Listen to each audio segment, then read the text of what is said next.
Mi ex jefe intentó inculparme en un desfalco, pero fue él quien terminó en la cárcel.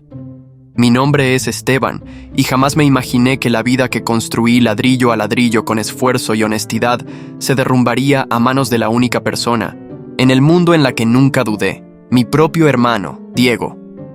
Cuando pienso en él, me cuesta definir el momento exacto en que dejó de ser solo mi hermano menor para convertirse en el arquitecto de mi ruina. No fue un día, una hora o un instante preciso. Fue un proceso lento, casi imperceptible, como una semilla que se planta y años después se convierte en un árbol que lo devora todo a su alrededor. Diego nació 3 años después que yo, y desde el primer momento fue diferente. Yo era un niño de manual, si así se puede decir. Hacía mi tarea, me metía en la menor cantidad de problemas posibles y siempre pedía permiso para todo. Diego, en cambio, tenía una mirada que no sabías si era curiosidad genuina o cálculo frío. Mi mamá siempre decía que era muy observador, una forma amable de decir que nada se le escapaba, pero incluso de niño sentía que había algo más en sus ojos oscuros. Diego no solo miraba, analizaba. Era como si estuviera registrando cada movimiento, cada palabra y cada debilidad de las personas para usarlas después, en el momento oportuno. Recuerdo, una vez en la primaria, que me mataba estudiando para un examen de matemáticas. Las divisiones de 2 cifras eran un infierno para mí. Mi escritorio estaba lleno de cuadernos manchados de tinta y borradores, y yo pasaba horas intentando entender el proceso. Diego, que tendría unos 8 años, se sentó a mi lado con una calma pasmosa. No abrió un libro, no practicó.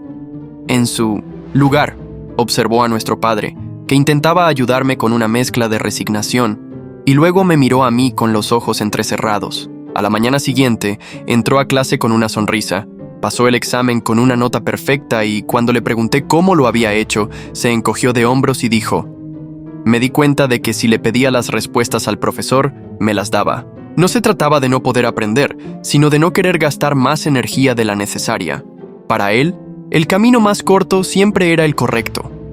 Pero la anécdota que más me marcó, la que en retrospectiva se siente como la primera pieza de un rompecabezas macabro, fue la del banco de canicas.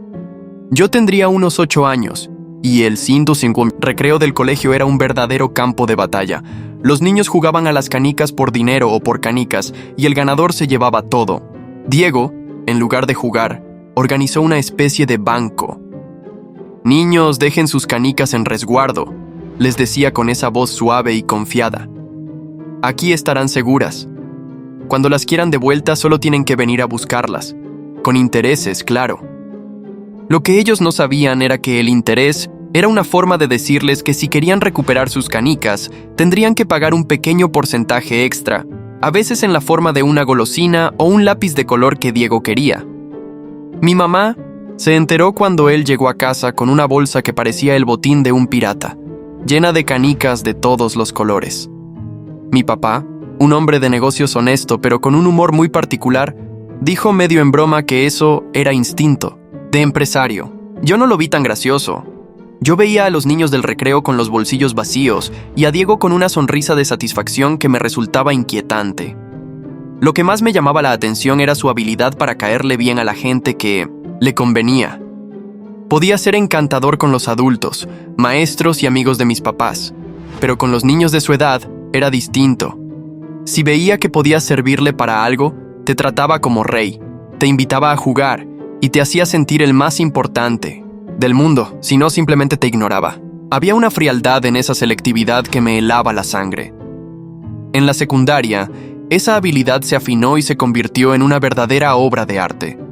Diego ya no era solo listo para los atajos, sino que había aprendido a manejar la percepción que los demás tenían de él. Podía ser el chico simpático, divertido y algo rebelde, pero solo si eso le daba algo a cambio. Yo, por el contrario, era el que siempre seguía las reglas. El contraste era evidente. Mientras yo pasaba mis fines de semana estudiando para el examen de la siguiente semana, él pasaba los suyos en fiestas, rodeado de gente popular, y aún así, siempre encontraba la forma de aprobar sus materias con notas decentes. Un día, en la secundaria, un profesor nos pidió un trabajo en grupo, una presentación sobre la historia de nuestra ciudad.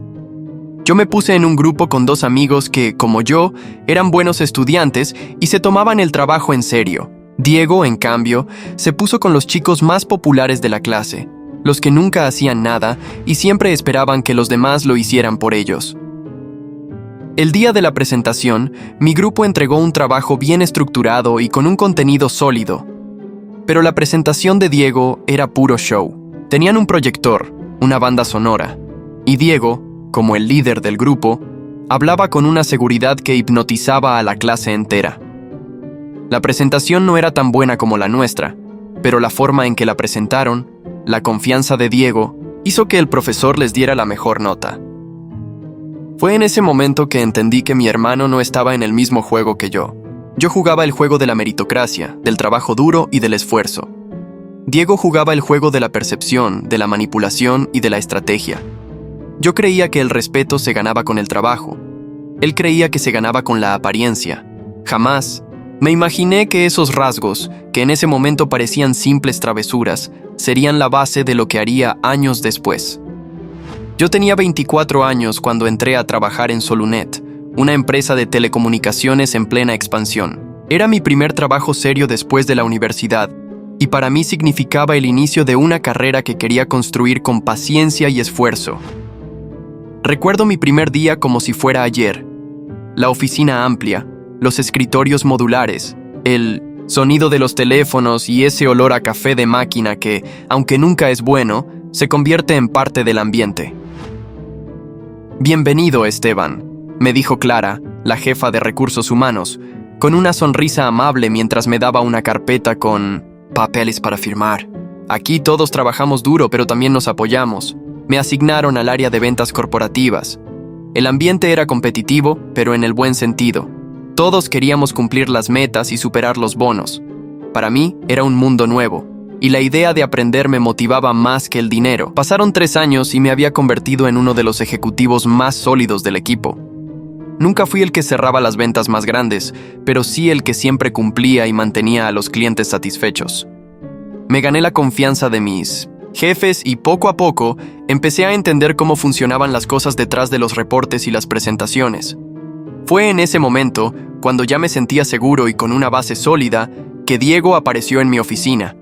«¿Así que aquí trabajas?», dijo, entrando sin pedir permiso, con esa sonrisa confiada que siempre me había sacado de quicio. «¿Qué haces aquí?», pregunté sorprendido. «Vine a una entrevista. Me dijeron que estaban buscando gente para el área de cuentas especiales. No sé si fue por inercia de hermano mayor o por mi genuino deseo de ayudarlo, pero terminé recomendándolo, con mi jefe. Diego tenía un carisma natural que, en ventas, era oro puro. «Es un tipo listo», le dije a Roberto, mi jefe. «Aprende rápido y sabe tratar con la gente». Diego fue contratado al mes siguiente. Desde el inicio, se adaptó como pez en el agua. Sus resultados eran impresionantes, y su habilidad para conectar con clientes importantes lo hacía destacar. Pero también noté algo. Se movía en círculos en los que yo nunca me había atrevido a entrar. Almuerzos con gerentes, cafés con directores, invitaciones a eventos privados. Todo lo conseguía en cuestión de semanas. «Hermano, aquí no es solo lo que vendes, es a quien conoces», me dijo un día mientras salíamos de la oficina. Yo asentí, aunque en el fondo no estaba cómodo con esa filosofía. Para mí, el respeto se ganaba trabajando, no posando para la foto correcta. Lo que no sabía en ese momento era que Diego no había llegado a Solunet para trabajar conmigo, había llegado para trabajar sobre mí. Los primeros meses después de que Diego entró a Solunet fueron como una luna de miel. Para la empresa, fue un golpe de suerte. Para mi jefe, un alivio.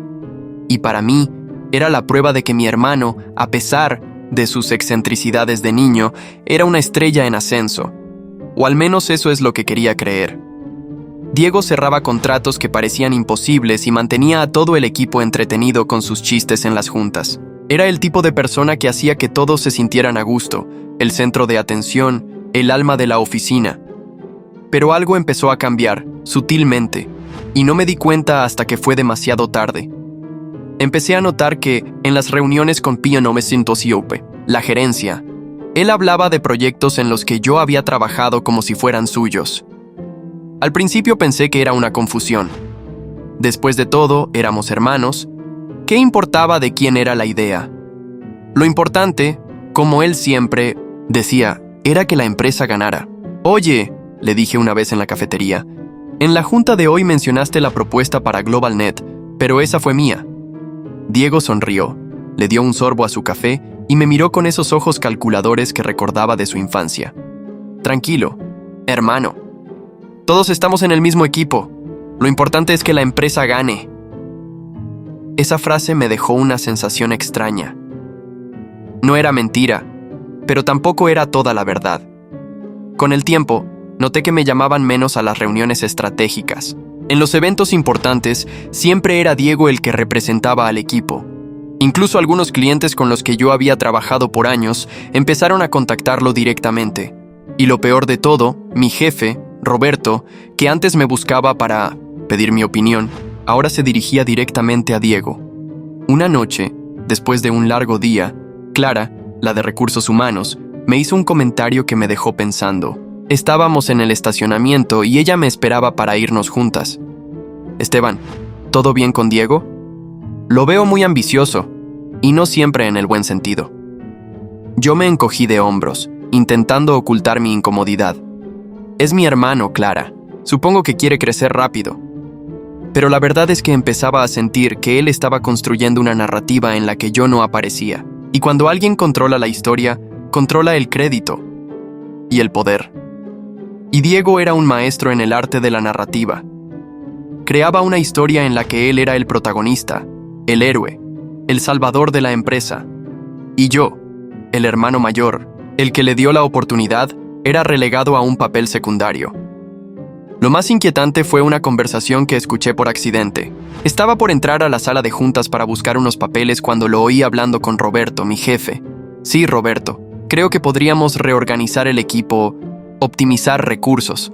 Algunos puestos ya no son tan necesarios. No alcancé a escuchar más, porque alguien abrió la puerta y Diego salió como si nada, con esa sonrisa de siempre, esa sonrisa que ahora me resultaba insoportable. Me miró, me dio una palmada en el hombro y me dijo, «Hey, hermano, ¿todo bien?»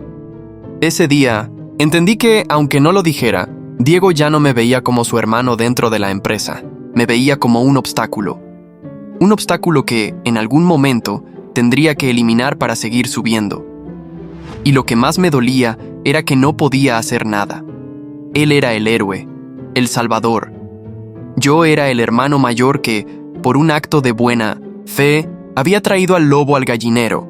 Y ahora, el lobo se estaba comiendo todo lo que yo había construido. El proyecto para Aeronet era, sin exagerar, el contrato más importante del año. Llevábamos meses preparándonos. Estudios de mercado, análisis de la competencia, propuestas creativas, pruebas técnicas. Cada detalle lo había supervisado yo. Era mi carta para consolidarme como la mano derecha de Roberto y para asegurar mi lugar en la empresa. Una semana antes de la presentación final, Diego se me acercó con esa sonrisa que me parecía un disfraz para ocultar su verdadera intención. «Hermano, he hecho unos ajustes a la propuesta de Aeronet», me dijo con una voz casual. Nada grave, solo un par de ideas frescas para sorprenderlos. Me envió el archivo esa misma noche, pero nunca llegó. Al día siguiente, cuando lo busqué, me dijo que estaba ocupado y que él mismo se encargaría de presentarlo. «Así te quitas un peso de encima», dijo con esa sonrisa que ahora me resultaba insoportable. En ese momento, una alarma silenciosa se encendió en mi cabeza, pero mi ingenuidad y mi confianza en él como mi hermano me hicieron apagarla. No quería creer que mi propia sangre estuviera conspirando contra mí. El día de la presentación, llegué puntual, pero me encontré con algo desconcertante. Diego ya estaba en la sala con todo montado. Las diapositivas llevaban su nombre, y para mi sorpresa, las ideas centrales eran mías, pero reescritas para sonar como si él las hubiera concebido desde cero. Mis ideas, mi trabajo, mi esfuerzo, todo había sido robado, y ahora era presentado como la obra maestra de mi hermano. Durante la reunión, Aeronet quedó encantada. El director estrechó su mano con entusiasmo y dijo, Diego, es impresionante. Se nota que tienes un gran equipo detrás, pero tu liderazgo marca la diferencia. Yo estaba sentado al fondo, invisible, viendo cómo la sala entera lo aplaudía. Incluso Roberto, mi jefe, lo felicitó enfrente de todos. Este es el tipo de iniciativa que necesitamos. Nadie me mencionó, ni una palabra. Mi existencia en esa sala se había borrado por completo. Al salir, Diego me dio una palmada en el hombro. No te lo tomes personal, hermano. Lo importante es que ganamos el contrato. Ahora estoy reescribiendo el texto para que la historia se centre en Esteban. Pero yo ya no veía una victoria. Veía una jugada maestra para sacarme del mapa. Esa noche, mientras revisaba mis correos, recibí uno de Roberto que confirmó mi peor temor. El correo era breve y directo, sin lugar a dudas. Esteban, a partir del próximo mes, Diego tomará la dirección de proyectos clave. Tú seguirás apoyando en temas operativos. Saludos, Roberto, de un plumazo. Me había degradado. La humillación pública en la junta había sido solo el preámbulo. El verdadero golpe fue sentir que todos a mi alrededor empezaban a creer que Diego era el verdadero cerebro de Solunet y que yo era prescindible. De un día para otro, mi vida en esa empresa, la vida que había construido con tanto esfuerzo y paciencia, se había esfumado. Y lo que más me dolía era que no podía hacer nada. Él era el héroe, el salvador. Y yo era el hermano mayor que, por un acto de buena fe, había traído al lobo al gallinero. Y ahora, el lobo se estaba comiendo todo lo que yo había construido. La degradación no fue un cambio en el organigrama, fue una sentencia de muerte lenta. Fue un golpe de gracia a mi carrera, a mi ego y a mi confianza. De un día para otro, mis reuniones pasaron de salas llenas de ejecutivos a correos de seguimiento y llamadas para dar soporte a proyectos que antes yo lideraba. Mis ideas dejaron de ser escuchadas. Cuando hablaba, las miradas se dirigían a Diego, esperando su aprobación, y él, con esa sonrisa de siempre, simplemente asentía o negaba con la cabeza, como si yo fuera un niño que necesitaba su permiso para hablar. Pero el trabajo era solo la mitad del infierno. El verdadero infierno estaba en mi casa, en mi cama, en mi matrimonio. Una noche, buscando un archivo en la nube de la empresa, encontré por accidente una carpeta compartida entre Diego y Mariela, mi esposa. Al principio pensé que sería algo relacionado con los eventos corporativos en los que ella a veces ayudaba, pero cuando abrí el primer documento, la sangre se me congeló. No eran documentos, eran fotos, conversaciones, mensajes llenos de frases que no había leído en años en nuestro matrimonio. Ella, sonriendo como no lo hacía conmigo. Él, escribiendo con esa seguridad arrogante que tanto odiaba. Me quedé paralizado frente a la pantalla, sin saber si gritar, romperla o vomitar. Todo encajaba. Las ausencias de Mariela, las reuniones de último minuto de Diego, las miradas que alguna vez pensé que eran pura imaginación mía. La traición laboral se había transformado en una traición personal. Y lo peor de todo era que venía de mi propia sangre y de la persona que más amaba. En los días siguientes, la tortura se volvió más sofisticada. Diego llegaba a la oficina, con una bufanda que reconocía como mía, pero ahora olía a su perfume. Mariela evitaba hablar de su trabajo, pero yo ya sabía que sus encargos freelance eran simples excusas para verlo. El colmo llegó en la fiesta anual de la empresa. Diego apareció con una acompañante misteriosa, hasta que la luz del salón me reveló su rostro. Mariela, de vestido rojo, tomada de su brazo como si nunca hubiera sido mía. Las sonrisas, las miradas, el murmullo entre compañeros. Cada segundo era un cuchillo nuevo que me clavaban en el corazón. Ese fue el punto exacto en que algo dentro de mí dejó de romperse y empezó a construirse de nuevo. No para perdonar, no para olvidar, para destruir. El dolor había hecho su trabajo, me vació por dentro. Y en ese vacío entró algo nuevo, una calma fría, quirúrgica. No podía actuar con rabia, tenía que hacerlo con precisión. Y así, en esa noche de humillación, nació mi plan de venganza. Un plan que, como el de mi hermano, sería lento, calculador y metódico. Un plan que, al igual que él, jugaría el juego de la percepción, de la manipulación, de la estrategia. Un plan que, al final, lo dejaría sin nada. El dolor me había vaciado por completo. La humillación en la fiesta, la traición de mi hermano y mi esposa, y la degradación en mi carrera, todo se había acumulado hasta consumirme. Y en ese vacío entró algo nuevo, una calma fría, quirúrgica. No podía actuar con rabia, tenía que hacerlo con precisión. Y así, en esa noche de humillación, nació mi plan de venganza. Un plan que, como el de mi hermano, sería lento, calculador y metódico. Un plan que jugaría el juego de la percepción, de la manipulación, de la estrategia.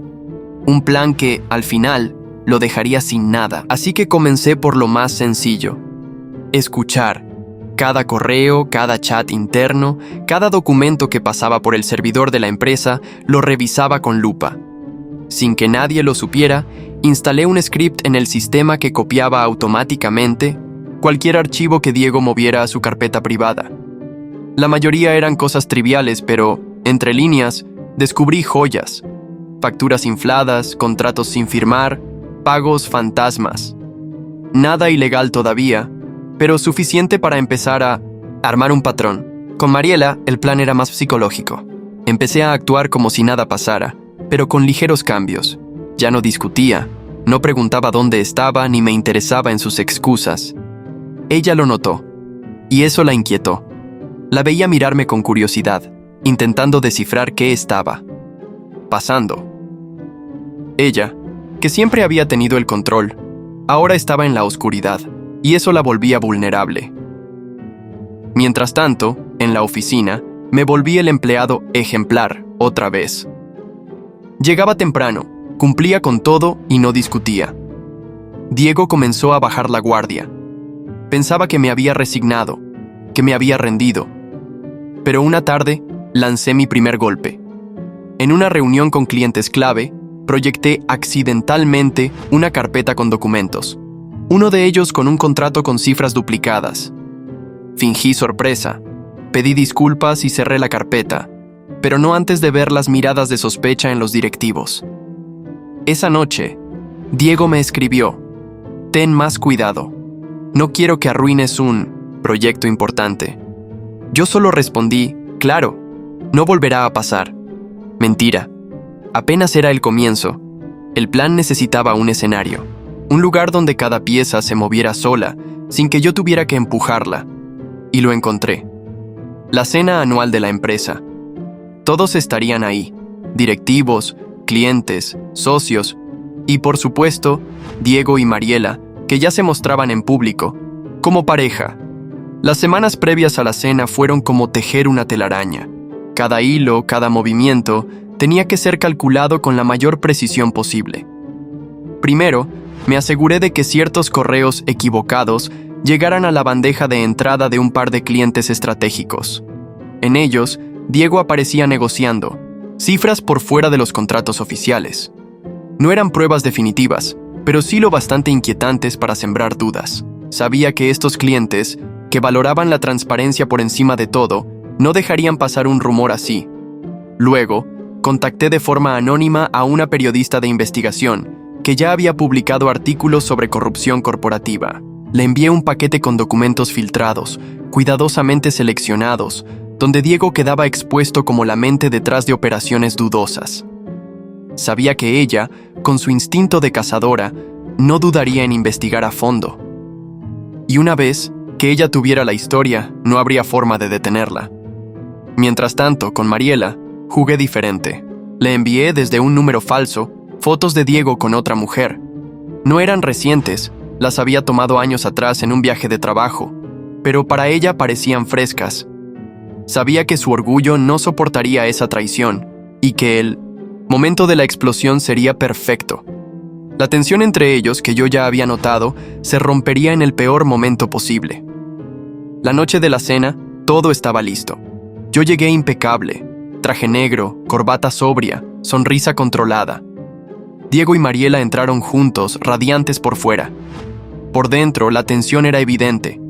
Ella evitaba mirarlo, y él fingía no notarlo. A mitad del evento, mientras Diego daba un discurso sobre valores corporativos, la periodista apareció con una cámara y un micrófono, interrumpiéndolo frente a todos. Preguntas directas, datos precisos, nombres y cifras. En ese instante, Mariela se levantó de la mesa y, delante de todos, le arrojó su copa de vino en la cara. El silencio en el salón fue sepulcral. Yo solo observaba. La red se había cerrado. La noche de la cena anual se había transformado, de un momento a otro, en un escenario de teatro griego. El silencio en el salón no era el de la calma, sino el de la anticipación de una catástrofe. Diego, con la cara manchada de vino tinto y los ojos desorbitados, miraba a Mariela, que lo desafiaba con la mirada. La periodista, cámara en mano, no dejaba de grabar. Yo, desde mi rincón, solo observaba. Era la culminación de mi plan, el desenlace de una telaraña que había tejido con la paciencia de un artesano. La explosión pública, sin embargo, no fue el final. Fue el detonante. Los días siguientes fueron un torbellino oscuro para ambos. Diego quedó expuesto ante toda la empresa y sus socios. Su imagen, cuidadosamente construida durante meses, se desmoronó en cuestión de segundos. Las cuentas bancarias vinculadas a sus proyectos comenzaron a ser auditadas. Las miradas que antes eran de respeto se volvieron de sospecha y rechazo. La gente que antes lo adulaba, ahora lo evitaba. En su casa, el silencio era insoportable. Mariela, humillada públicamente, se recluyó en sí misma, evitando cualquier contacto. La traición y la desilusión los envolvieron en una tormenta personal que parecía no tener fin. Pero yo no me detuve ahí. Aproveché el caos para mover mis piezas finales. Con una calma que me sorprendía a mí mismo, comencé a operar con precisión quirúrgica. Difundí rumores sobre la incompetencia de Diego, enviando correos anónimos a los directivos con información sobre sus fallas en proyectos anteriores. Presioné a la junta directiva para que firmara la rescisión del contrato de Mariela con la empresa, argumentando que su escándalo público había dañado la imagen de Solunet. Y finalmente, convoqué a una reunión de emergencia para asegurar que mi poder, o lo que quedaba de él, quedara intacto. 2 semanas después, la noticia salió en todos los periódicos. Diego fue arrestado en su casa. Cuando la policía se lo llevaba, pude verlo desde lejos. Se veía como el niño de las canicas, pero esta vez con una mirada de asombro y derrota, como si no pudiera creer que su plan maestro hubiera fallado. Mariela, al ver cómo se lo llevaban, se desmayó. El instinto de empresario de Diego lo había llevado directo a la cárcel, no a la gloria. Al día siguiente, me llamó la junta directiva. Me ofrecieron la dirección de proyectos clave, el Linso 105, mismo puesto que Diego me había robado. No era una recompensa, era un acto de restauración. Reclamé mi lugar no con trucos, sino con integridad, y con la misma ética de trabajo de mi infancia, reconstruí mi reputación, ladrillo a ladrillo, de la misma manera que había construido mi vida la primera vez. Nunca más volví a hablar con Diego, tampoco con Mariela. La venganza me había quitado algo, mi inocencia, pero también me había dado algo invaluable, la certeza de que, aunque el camino sea largo, la justicia siempre encuentra su camino. Hoy, miro hacia atrás y veo que mi ex jefe, el hombre que intentó arruinarme, está en la cárcel. Y yo, Esteban, el hombre al que quisieron borrar, sigo aquí. No como un héroe, sino como un hombre que se negó a ser una víctima.